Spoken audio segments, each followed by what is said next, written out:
আসসালামু আলাইকুম এভরিওয়ান, কেমন আছেন সবাই? আশা করি সবাই অনেক ভালো আছেন। সো দেখতে পাচ্ছেন আমি বর্তমানে ফুড কন্ট্রাক্টে জব করি, আর কোনো কাজই ছোট না।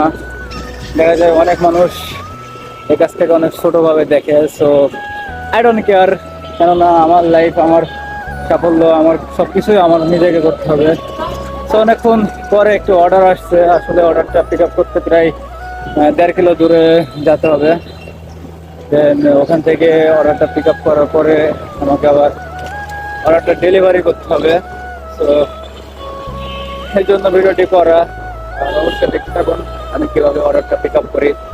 আর তবে আপনারা একটু সিনেমাটিক ভিউ দেখতে থাকেন।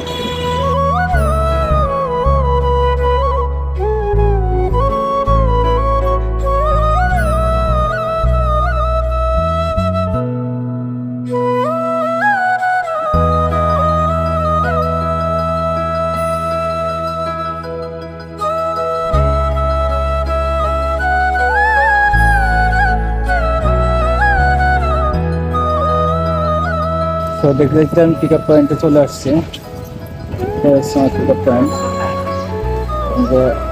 রান্নাটা বলবো, তারপর ওরা সেভাবে আমাকে খাবারটা দিয়ে দিবে। সেটার নাম্বার অনুযায়ী খাবারটা দিয়ে দিবে।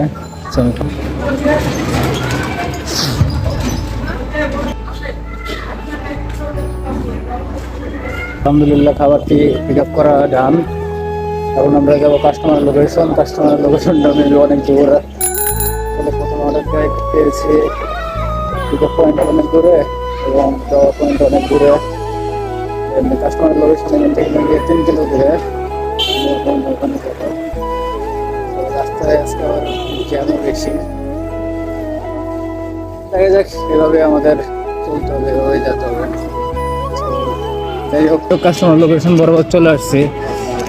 আর এখনই কাস্টমারের বাসার দিকে রওনা দিচ্ছি। এখান থেকে কাস্টমারের বাসায় গিয়ে ওনাকে খাবারটা ডেলিভারি দেওয়ার পরে এখানে ড্রপ আপ দেবো। এবং প্রথম ডেলিভারিতে আমি কয়টি টাকা চার্জ পেলাম অবশ্যই আপনাদেরকে জানাবো।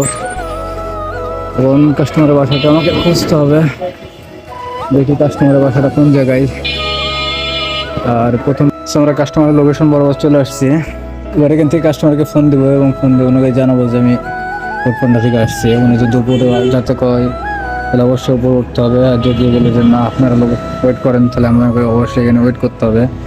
সো আমি কাস্টমারকে ফোন দিয়ে দেখি কাস্টমার কি বলে।